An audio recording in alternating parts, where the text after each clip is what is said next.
बरेली में जुमे की नमाज के बाद हुए बवाल पर पुलिस ने अब तक की सबसे बड़ी कार्रवाई की है। इत्तेहाद मिल्लत काउंसिल के अध्यक्ष मौलाना तौकीर रजा को गिरफ्तार कर लिया गया है। उनकी गिरफ्तारी से शहर का माहौल पूरी तरह बदल गया है। मौलाना तौकीर रजा के साथ 7 लोगों को जेल भेजा गया है। वहीं 39 लोगों से पुलिस पूछताछ कर रही है।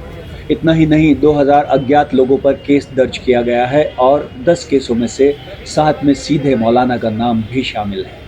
जैसा कि आप अवगत हैं कि जुमे की नमाज के बाद कुछ जगहों पे अलग अलग थाना क्षेत्रों में पुलिस और प्रशासन की जो ड्यूटियां लगी हुई थी, वहां पे कुछ लोगों के द्वारा हिंसक प्रदर्शन किया गया, जिसके संबंध में कल हम लोगों ने बताया था कि हम कठोर विधिक कार्रवाई सुनिश्चित करेंगे। उसमें हम लोगों के द्वारा अब तक कुल 10 FIR दर्ज की गई है, जिसमें थाना कोतवाली में 5 FIR दर्ज की गई है, थाना बारादरी में 2 FIR दर्ज की गई है, थाना किला प्रेमनगर और कैंट में 1-1 FIR दर्ज की गई है। इन दर्ज FIR में आज हम लोगों के द्वारा कुल 8 अपराधियों को, जो इस घटना में शामिल थे, 8 अभियुक्तों को गिरफ्तार करके जेल भेजा गया है। उनके नाम मैं आपको पढ़ के बता देता हूं। मौलाना तौकीर रजा, सरफराज पुत्र सलीम, मनीफुद्दीन पुत्र जरीफुद्दीन, अजीम अहमद पुत्र नसीम अहमद, मोहम्मद शरीफ पुत्र मोहम्मद अहमद, मोहम्मद आमिर पुत्र मोहम्मद जाहिद, रिहान पुत्र राजू और मोहम्मद सरफराज पुत्र समीम।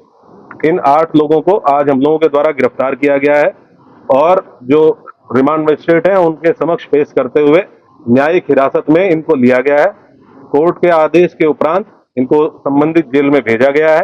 कल जुमे की नमाज के बाद जहां 90% 80 से 90% लोग अपने अपने घरों को वापस चले गए, उसी में कुछ लोग ऐसे थे जो लोग की नमाज के बाद कुछ अन्य लोग वहां पर आ गए और उन्होंने एकत्र होकर जो इस्लामिया इंटर कॉलेज वहां पर जाने का प्रयास किया और उसके पश्चात जो है प्रयास करने में उन्होंने जो हमारी पुलिस फोर्स थी, हमारे मजिस्ट्रेट थे, उनके साथ धक्का मुक्की करने की कोशिश किया है। और जब एक कह सकते हैं कि आउट ऑफ सिचुएशन, ये कह लीजिए कि उन्होंने माहौल खराब करने की कोशिश किया, कानून और शांति व्यवस्था की स्थिति बिगाड़ने का प्रयास किया, तब पुलिस ने बल प्रयोग करके उनको वापस उनके घरों में भेजा। और उसके पश्चात से जो लगातार जो एक ऐसे लोगों को चिन्हित करने की उसकी आवश्यक कार्रवाई जारी है। मुख्यमंत्री योगी आदित्यनाथ ने भी इस पूरे घटनाक्रम पर सख्त लहजा अपनाया है। योगी ने कहा है कि मौलाना भूल गए कि शासन किसका है। धमकी देकर ना तो जाम होगा न कर्फ्यू लगेगा। तो मौलाना भूल गया कि शासन किसका है। वो ये मानता था धमकी देंगे और हम जबरदस्ती जाम कर देंगे।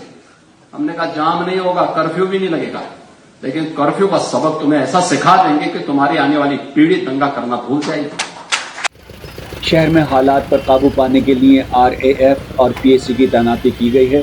लगातार फ्लैग मार्च भी किया जा रहा है ताकि माहौल फिर से बिगड़े नहीं। मौलाना तौकीर रजा रसूखदार हैं, ऐसे में माना जा रहा है कि उन्हें जल्द ही जमानत भी मिल जाएगी। लेकिन उन गरीब और बेगुनाह लोगों का क्या, जिन पर लाठियां बरसी, गिरफ्तारियां हुई और केस दर्ज किए गए? क्या उन्हें भी इंसाफ मिलेगा? क्या मौलाना और उनकी टीम आगे आकर इन मासूमों को बचाएंगे? क्योंकि उन्हीं के कहने पर ये लोग यहाँ इकट्ठा हुए थे। यही है इस पूरे घटनाक्रम पर सबसे बड़ा सवाल।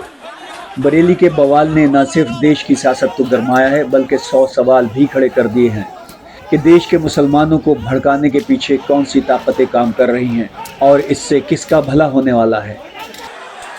ग्लोबल टुडे के लिए बरेली से गुलरेज खान की रिपोर्ट। ग्लोबल टुडे सब्सक्राइब करें और बेल आइकन दबाएं। खबर जो करे असर।